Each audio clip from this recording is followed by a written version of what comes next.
Bonjour à tous, aujourd'hui nous allons présenter et analyser cinématographique d'un film appelé France, le film de François Ozon. Pour notre plan, premièrement, nous allons présenter pourquoi choisit-on ce film. Deuxièmement, c'est la présentation du film. Troisièmement, c'est l'analyse cinématographique. Et dernièrement, la conclusion. Alors d'abord, pourquoi choisit-on ce film? C'est parce que ce film nous donne une bonne impression dès son titre. Cela nous fait douter pourquoi le réalisateur doit nommer le film comme France. Même si on ne connaît pas le nom des acteurs et du réalisateur, le film commence à être de plus en plus intéressant. Depuis sa bande-annonce, on voit qu'il y a à la fois des images noires et blanches et des images en couleur, ce qui est très intéressant car dans notre époque, la plupart des films sont déjà en couleur. De plus, l'histoire est captivante. Normalement, on a l'habitude de voir beaucoup de films historiques concernant uniquement à l'époque de la guerre. Par exemple, le film La voleuse de livres de Bion Percival qui parle de la vie des gens pendant la Seconde Guerre mondiale. Mais pour France, il s'agit de conséquences de la vie des Allemands et des Français après la Première Guerre mondiale, ce qui est très intéressant pour nous de voir comment les gens continuent de vivre après ce grand événement qui change leur vie et le pays physiquement et mentalement pour toujours. Ensuite, la présentation du film. Le genre de ce film est drame, histoire, romance et guerre. Cela est sorti en 2013, dont le réalisateur est François Ozon. Le film France se produit sur Mandarin Production. C'est un film bilingue, allemand et français. Ce film existe des images noires et blancs et des images en couleur. Et pour les personnages principaux, Adrien joué par Pierre Ninet et Anna jouée par Paula Beer. Les scénaristes sont François Ozon et Philippe Biasso. Ils adaptent le drame de la pièce L'homme que j'ai tué de Maurice Croston. Pour le contexte historique, on parlera tout d'abord de guerre européenne, la France, le Royaume-Uni et la Russie étant de grands empires coloniaux, laquelle prendra une ampleur mondiale avec l'arrivée des États-Unis en 1917 entre autres. C'est la Première Guerre mondiale. Cette guerre a fait de nombreux morts français et allemands. Au-delà des innombrables morts, il y a également des conséquences économiques, humaines et physiologiques qui vont perdurer sur de nombreuses années, voire décennies. Et pour les soldats, il est difficile de retourner à la vie quotidienne. François Ozon, il est né en 1967 à Paris de parents enseignants. Il est d'abord figurant, tourne des courts-métrages amateurs avant de mener des études de cinéma, notamment dans la section réalisation de la FEMIS, principale école de cinéma parisienne. Ses œuvres célèbres par exemple Regarde la mer en 1997, Dans la maison en 2012. Ensuite, Pierre Ninet. Il est né en 1999. Il suit sa scolarité au lycée Claude Monet et obtient un baccalauréat en lettres option théâtre. Ninet intègre la compagnie Pandora et continue sa formation de comédien. Suivant le cours Forum et le Conservatoire national supérieur d'art dramatique. En 2010, il devient le plus jeune pensionnaire de la troupe de la Comédie Française. Il apparaît dans plusieurs films. Paula Beer, elle est née en 1995, baignée dans l'univers artistique de ses parents. Elle acquiert son éducation dans une école Montessori où elle pratique notamment le théâtre et la danse. À l'âge de 15 ans, qu'elle est préparée pour jouer le personnage principal de Paul, son interprétation talentueuse lui permet de remporter le prix du meilleur espoir féminin. Pour le synopsis, Anna est en deuil de son fiancé tué sur le front français. Un jour, elle observe un étranger qui dépose des fleurs sur la tombe de France. Il s'appelle Adrien. C'est un ami français de France. Cependant, ce temps a gardé quelques secrets. Et voilà la bande-annonce.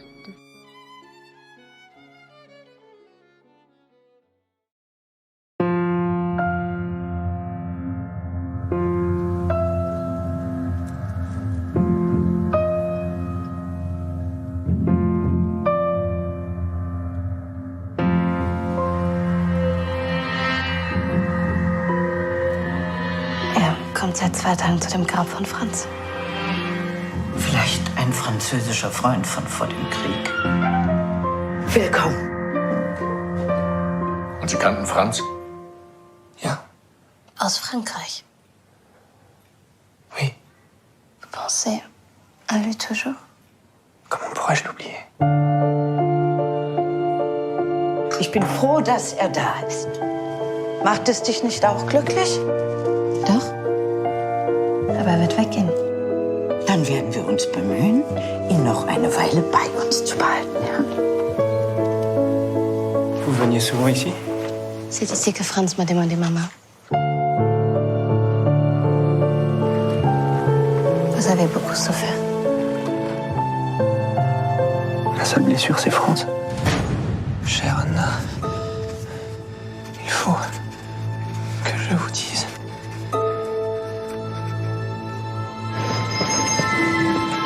Du bist jung und schön. Versäume diese Chance nicht.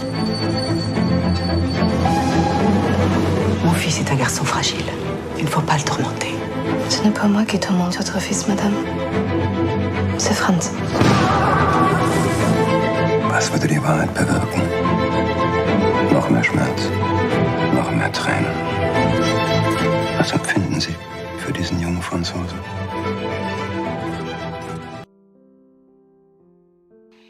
En plus des éléments comme le contexte historique, le synopsis et les acteurs, il y a encore l'utilisation de couleurs qui est très intéressante. Dans le film, 90% des scènes sont en noir et blanc, tandis que le reste est en couleur. Après avoir vu le film, nous avons fait une hypothèse sur ce sujet, que les scènes qui sont en couleur représentent tous les souvenirs de Franz, que ce soit le bonheur ou la douleur, vrai ou faux. Alors pour le choix de la scène, il y a environ 8 scènes qui sont en couleur. Donc nous avons choisi l'une de ces scènes pour faire une analyse cinématographique et pour vérifier notre hypothèse. Pour cette scène qui dure environ 3 minutes que nous allons voir, c'est la scène où Adrien raconte son secret à Anna à la tombe de Franz.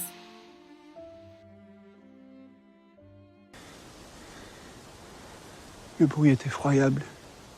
Tu ne peux pas imaginer. La bataille sera terrible. Nous ne mourrons pas tous et je m'en sortirai avec un peu de chance. Je garde dans une poche sur mon cœur la rose séchée que tu m'as envoyée dans ta dernière lettre. Savez-vous cette lettre?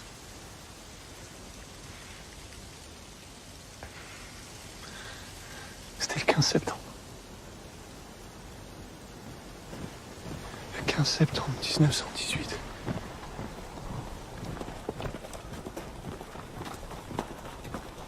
Mon régiment campait du côté de Dormans dans la Marne. Ce jour-là, on s'était levé comme les autres jours. Nous traversions la campagne, en reconnaissance, calme. Tout d'un coup, dans un champ, l'assaut a été donné. Certains d'entre nous ont été touchés tout de suite.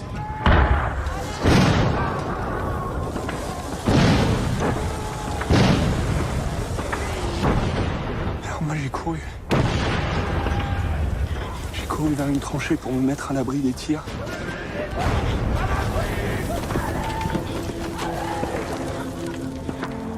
soudain, je me suis retrouvé face à un homme. Lui, un soldat allemand. Moi, un soldat français. Son regard était si grand, si désespéré. Je ne saurais jamais s'il exprimait la tristesse de mourir ou la pitié de me voir le tuer.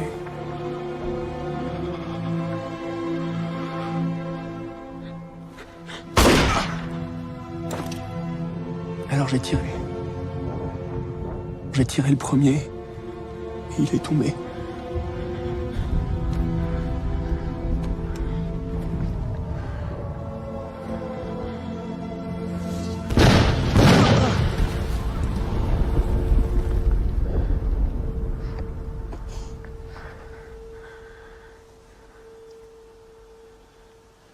C'est moi qui ai tué Franz, Anna. Nein, nicht sie. Si au moins il avait tiré, s'il m'avait blessé, mais non. Non. Son fusil était même pas chargé. Il s'est pas défendu.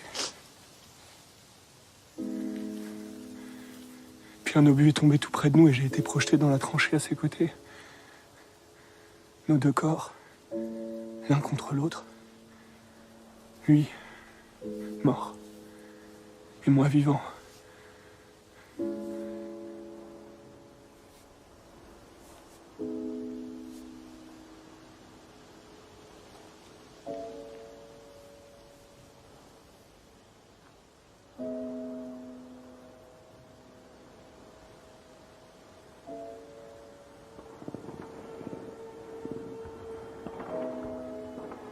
Et dans sa veste, il y avait une lettre.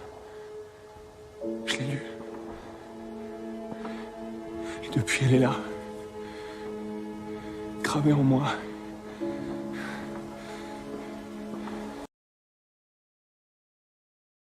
Voici les autres scènes en couleur, dont la plupart sont des souvenirs, par exemple.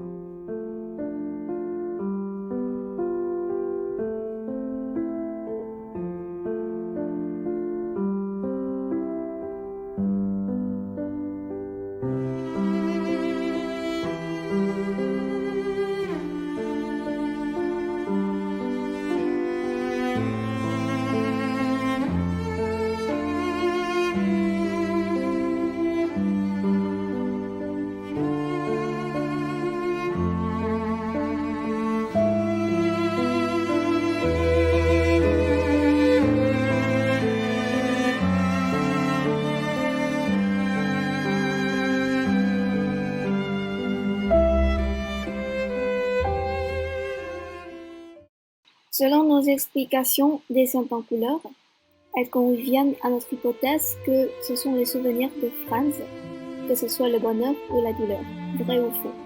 Enfin, on va vous montrer l'explication de la production mandarin et la réponse de François Ozon, le réalisateur.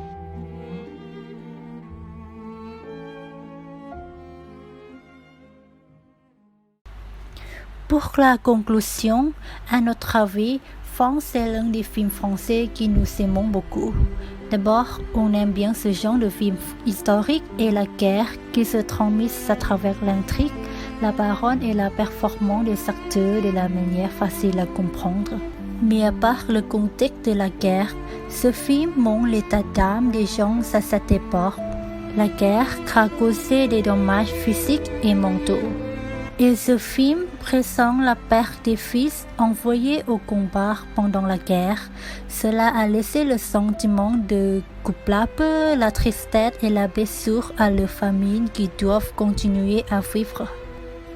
Ce qu'on aime davantage, c'est la culture présentée à travers la scène et la parole des personnages dans le film. En plus, on voit dans le film la mode de vêtements et du coiffure des femmes qui sont classiques et très jolies.